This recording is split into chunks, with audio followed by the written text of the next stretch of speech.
अस्सलाम वालेकुम स्टूडेंट्स, कैसे हैं आप सब। उम्मीद है कि आप सब खैरियत से होंगे।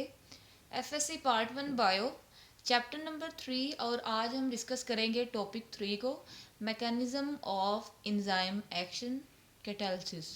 आज हम ये सारा प्रोसेस जो है इसको डिटेल में डिस्कस करेंगे। तो सबसे पहले हम कहते हैं कि एंजाइम्स जो हैं ये ग्लोबुलर प्रोटीन्स होती हैं और प्रोटीन्स जो हैं वो अमाइनो एसिड से मिलकर बनी हुई होती हैं। आज हमने डिस्कस करना है कि एंजाइम के एक्शन का क्या प्रोसेस है और इसी प्रोसेस को हम कैटालिसिस का नाम देते हैं। एंजाइम्स जो हैं ये कैटालिस्ट के तौर पे इस्तेमाल होते हैं और हमारी बॉडी में जितने भी केमिकल रिएक्शंस हो रहे होते हैं उनमें एंजाइम्स का एक स्पेसिफिक रोल होता है। अब हम देखेंगे कि एंजाइम्स जो हैं ये किस तरह से ग्लोबुलर प्रोटीन्स हैं और एंजाइम्स की जो शेप और चार्जिंग एबिलिटी है वो किस तरह से एंजाइम्स पे डिपेंड करती है। और अगर हम देखें तो एंजाइम्स की जो शेप है और चार्जिंग एबिलिटी है ये डिपेंड करती है अमाइनो एसिड्स पे, यानी जिससे प्रोटीन का स्ट्रक्चर बना हुआ होता है। एंजाइम्स जो है ये किस तरह से सबस्ट्रेट के साथ बाइंड करते हैं और इनके पास एक चार्ज साइट होती है और इसी साइट को हम नाम देते हैं एक्टिव साइट का। तो इस चार्ज साइट को हम एक्टिव साइट का नाम देते हैं। और अगर हम बात करें एक्टिव साइट की तो एक्टिव साइट के पास भी दो साइट्स होती हैं, एक है बाइंडिंग साइट और दूसरी है कैटालिटिक साइट। अब ये जो एक्टिव साइट है इसके ऊपर ही आके एंजाइम जो है वो अटैच करता है और ये सबस्ट्रेट्स वगैरह एंजाइम्स जो हैं वो सबस्ट्रेट के साथ रिएक्ट करता है और एज अ रिज़ल्ट जो है वो प्रोडक्ट बनता है।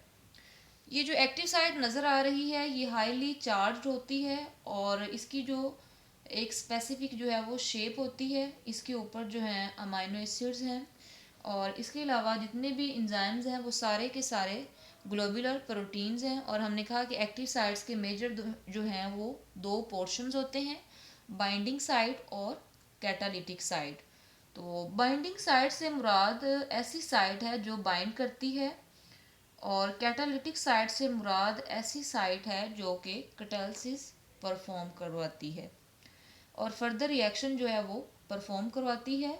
और बाइंडिंग साइट जो है ये काम करती है रिकॉग्निशन का और ये रिकॉग्नाइज करती है स्पेसिफिक सबस्ट्रेट को कि कौन सा सबस्ट्रेट जो है वो एंजाइम के साथ बाइंड करेगा। जब बाइंडिंग साइट रिकॉग्नाइज करती है तो एक्टिव साइट के साथ सबस्ट्रेट्स को ये बाइंड करती है और एज अ रिज़ल्ट हमारे पास एंजाइम सबस्ट्रेट कॉम्प्लेक्स जो है वो बन जाता है। जैसे ही एंजाइम सबस्ट्रेट कॉम्प्लेक्स बनता है तो फर्दर हमारे पास प्रोडक्ट की फॉर्मेशन होती है। प्रोडक्ट की फॉर्मेशन होने के बाद एंजाइम जो है वो यहाँ से रिलीज़ हो जाता है, तो यहाँ से फिर फर्दर रिएक्शन जो है वो मूव करता है और प्रोडक्ट वगैरह बनता है। फर्दर जो हम एक्शन के लिए हम देखेंगे कि दो हमारे पास मॉडल्स हैं। एक मॉडल है एमिल फिशर मॉडल, 1890 में साइंटिस्ट एमिल फिशर ने प्रपोज किया था और इस मॉडल का नेम है लॉक एंड की मॉडल। तो सेकंड हमारे पास है कोशलैंड मॉडल, 1959 में इसको प्रपोज किया गया था और इसे हम कहते हैं इंड्यूस्ड फिट मॉडल। अब हम इनको बारी बारी डिस्कस करेंगे। सबसे पहले हम देख लेते हैं कि एमिल फिशर के मॉडल लॉक एंड की मॉडल को इसने कहा था कि जिस तरह से एक लॉक को ओपन करने के लिए एक स्पेसिफिक की होती है, अगर वो की नहीं होगी तो वो लॉक जो है वो ओपन नहीं होगा। इसी तरह से इसने एंजाइम्स के लिए ये कहा कि हर एंजाइम जो है उसके लिए एक स्पेसिफिक और या कह सकते हैं ख़ास किस्म का इनका रिलेशन होता है एंजाइम्स और सबस्ट्रेट का, और हर एंजाइम के लिए जो है वो एक स्पेसिफिक सबस्ट्रेट होता है जो इसके साथ आके बाइंड करता है और कैटालिसिस या फिर कैटालिसिस का जो प्रोसेस है उसको परफॉर्म करवाता है।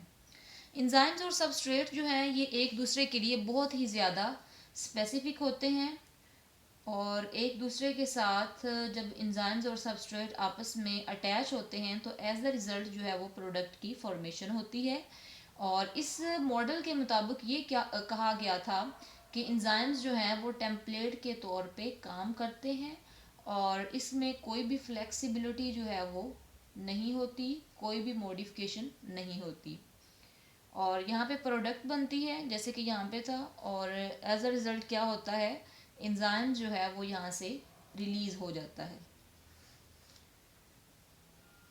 अगर हम इसको डिफाइन करें तो according to this model one specific key can open only a specific lock. तो इसी तरह से एक स्पेसिफिक एंजाइम जो है वो स्पेसिफिक सबस्ट्रेट के साथ अटैच होके फर्दर जो है वो प्रोडक्ट की फॉर्मेशन करता है और वहाँ से रिलीज़ हो जाता है। इसके बाद हम देख लेते हैं इंड्यूस्ड फिट मॉडल को।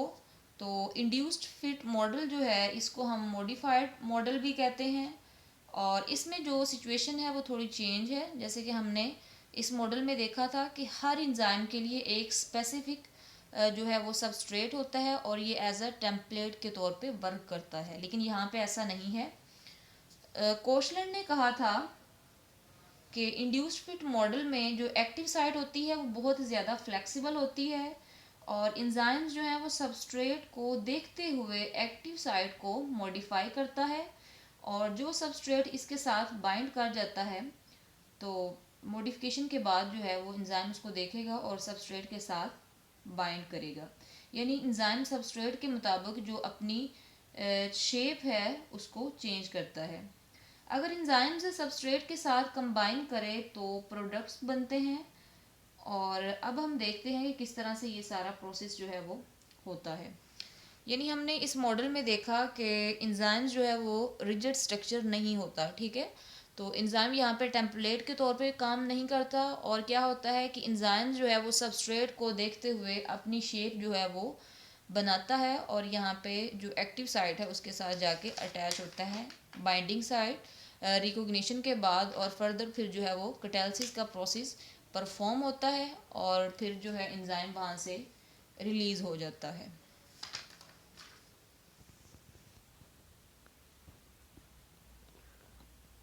फर्दर हम यहाँ पे ये देख लेते हैं कि यहाँ पे हमारे पास ये ए ब्लॉक है, इसी तरह से बी है और यहाँ पे सी डी और ई ब्लॉक, ठीक है। तो इस पे हम देखेंगे कि फीडबैक इनहिबिशन जो है ये क्या प्रोसेस होता है। तो यहाँ पे क्या है, E one mean enzyme one हमारे पास है, इसी तरह से इंजाइम टू यहाँ पे है, इंजाइम थ्री और इंजाइम फोर।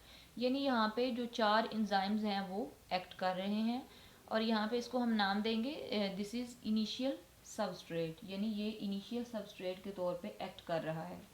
अब होता ये है कि अगर बॉडी के अंदर इनका लेवल जो है वो इंक्रीज़ हो रहा है, यानी जो प्रोडक्ट्स बन रहे हैं रिएक्शन के रिज़ल्ट में अगर इसका लेवल जो है वो एक्सीड हो जाए तो क्या होता है, फीडबैक इनहिबिशन का प्रोसेस जो है वो एक्टिव होता है। यानी यहाँ पे क्या होगा, जो एंड प्रोडक्ट है ये यहाँ पे आके जो इंजाइम वन है उसको इनहिबिट कर देगा, उसको रोक देगा कि बॉडी के अंदर इस प्रोडक्ट की अब फर्दर ज़रूरत नहीं है क्योंकि इसका लेवल जो है वो एक्सीड कर गया है। तो इस प्रोसेस को हम नाम देंगे फीडबैक इनहिबिशन का। तो इसी तरह से हमारे पास यहाँ पे एक और है प्रिकर्सर एक्टिवेशन हम इसको कहते हैं। यहाँ पे क्या होता है कि जब बॉडी के अंदर किसी चीज़ का जो लेवल है एंजाइम्स का कम हो गया है प्रोडक्ट्स का, तो एज अ रिज़ल्ट क्या होगा, इनिशियल सबस्ट्रेट के पास ये एंजाइम जो है इसको जाके एक्टिवेट कर देगा। तो इस प्रोसेस को हम नाम देते हैं प्रिकर्सर एक्टिवेशन का। यानी ये प्रोसेस जो है वो दोबारा से कंटिन्यू हो जाएगा।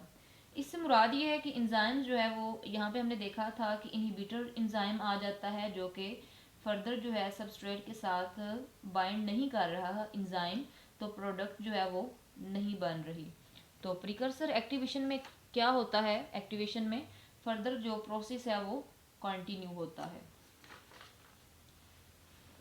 प्रिकर्सर जो है ये एक ऐसा सबस्ट्रेट है जो कि दूसरे सब्सटेंस की फॉर्मेशन को एनहांस कर रहा है। जैसे कि यहाँ पे हम एग्जांपल में देखते हैं कि हमारे पास एक अमाइनो एसिड है जिसको हम थ्रियोनिन कहते हैं और इसके लिए जो एंजाइम है जो कि रिएक्शन को परफॉर्म करवा रहा है वो है थ्रियोनेज थ्रियोनिन डी अमाइनेज। तो फर्दर फिर क्या होता है, यहाँ पे हमारे पास कुछ इंटरमीडिएटरी प्रोडक्ट्स जो हैं वो बनते हैं, और एज अ रिज़ल्ट जो हमारे पास प्रोडक्ट बन रहा है, एंड प्रोडक्ट वो है आइसोल्यूसिन।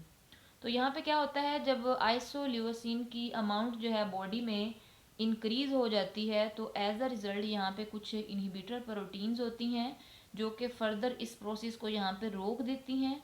यानी थ्रियोनिन जो है ये अपने एंजाइम थ्रियोनिन डी अमाइनेज के साथ कंबाइन नहीं करेगा, बाइंड नहीं करेगा। बाइंड नहीं करेगा तो क्या होगा, आइसोल्यूसिन जो है उसकी फॉर्मेशन नहीं हो सकेगी। तो ये प्रोसेस जो है ये यहाँ पे रुक जाएगा। इसी तरह से अगर इसको एक्टिवेट करना है तो फर्दर जो है यहाँ पे कुछ प्रीकर्सर एक्टिवेटर जो मॉलिक्यूल्स हैं वो यहाँ पे प्रेजेंट होंगे, और वो इस रिएक्शन को एक्टिवेट कर देंगे, एनहांस कर देंगे।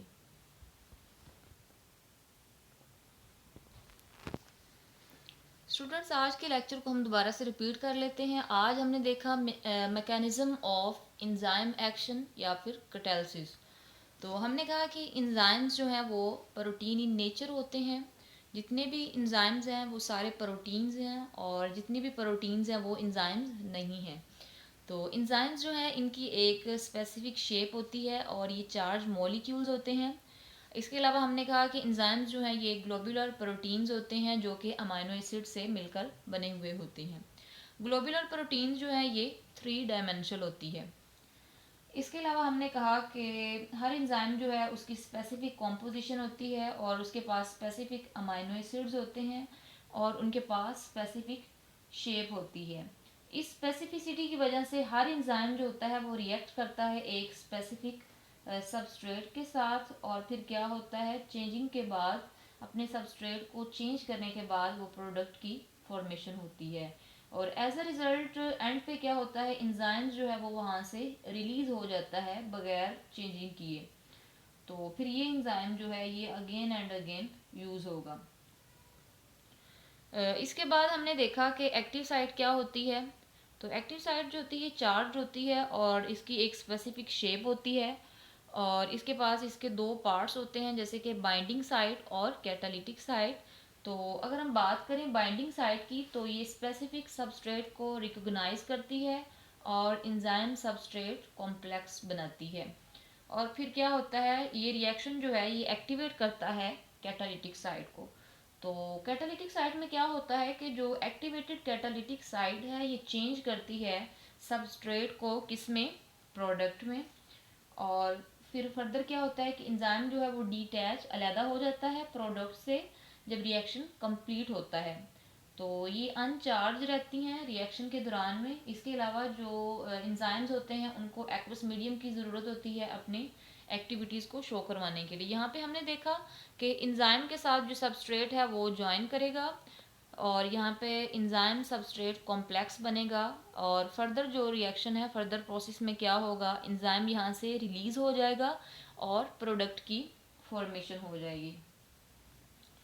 इसके बाद हमने मॉडल्स को डिस्कस किया। सबसे पहले हमने कहा कि एमल फिशर ने 1890 में लॉक एंड की मॉडल जो है वो प्रपोज किया। उसने कहा कि जैसे कि हर लॉक के लिए एक स्पेसिफिक की होती है, इसी तरह से हर एंजाइम के लिए एक स्पेसिफिक सबस्ट्रेट होता है।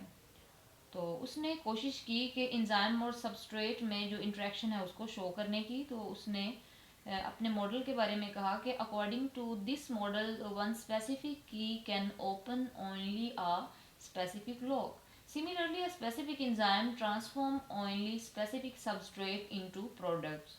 इसके मुताबिक जो एक्टिव साइट है वो एक रिजिड स्ट्रक्चर है, एंजाइम टेम्पलेट के तौर पे काम करता है, और जो एक्टिव साइट है वो कभी भी चेंज नहीं होती रिएक्शन के दौरान में। और ये एक्टिव साइट जो है ये टेम्पलेट के तौर पे एक्ट करती है, लेकिन जो बाद में स्टडीज़ की गई उन्होंने इस मॉडल को सही साबित नहीं किया, उन्होंने कोई सपोर्ट नहीं दी। इसके बाद है इंड्यूस्ड फिट मॉडल। तो इंड्यूस्ड फिट मॉडल जो है ये कोशलैंड ने प्रपोज किया था 1959 में, और उसने कहा था एक न्यू एविडेंस की बेस पे इसको प्रपोज किया था, और फिर उसने मॉडिफाई किया था लॉक एंड की मॉडल को, और उसने डिस्क्राइब किया था कि जब एक सबस्ट्रेट जो है एंजाइम के साथ जाके जुड़ता है तो एज अ रिजल्ट क्या होता है, जो एंजाइम का स्ट्रक्चर है वो चेंज हो जाता है। इसी चेंजिंग की वजह से क्या है कि एंजाइम जो है वो अपना स्पेसिफिक फंक्शन जो है वो परफॉर्म करता है, कैटालिटिक एक्टिविटी। इसको हम रिपीट कर लेते हैं कि इसमें हमने देखा जैसे कि हमारे पास ए ब्लॉक, बी, सी और डी एंड ई है। तो यहाँ पे स्पेसिफिक एंजाइम्स जो हैं वो वर्क कर रहे हैं, एंजाइम 1, एंजाइम 2, एंजाइम 3 और एंजाइम 4।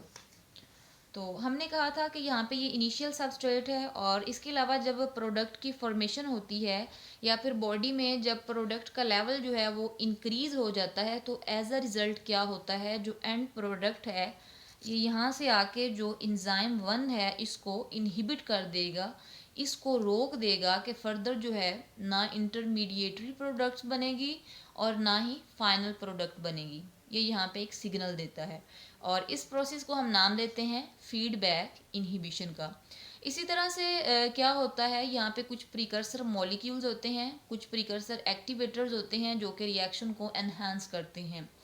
जब रिएक्शन इनहिबिट होता है या फिर बॉडी में प्रोडक्ट्स की ज़रूरत होती है तो फर्दर क्या होता है, जो प्रीकर्सर एक्टिवेटर्स हैं ये क्या करते हैं, यहाँ पे आके इनिशियल सबस्ट्रेट के साथ ये कंबाइन करते हैं और एज अ रिज़ल्ट जो रिएक्शन है उसको इन्हांस करते हैं और प्रोडक्ट्स की फॉर्मेशन होती है। इसी तरह से यहाँ पे हम एग्जांपल देख लेते हैं, जैसे कि थ्रियोनीन है, ये एक अमाइनो एसिड है और जब ये कंबाइन करता है अपने एंजाइम थ्रियोनीन डी अमाइनेज के साथ तो एज अ रिज़ल्ट हमारे पास जो है वो आइसोल्यूसिन एंड प्रोडक्ट जो है वो बनता है।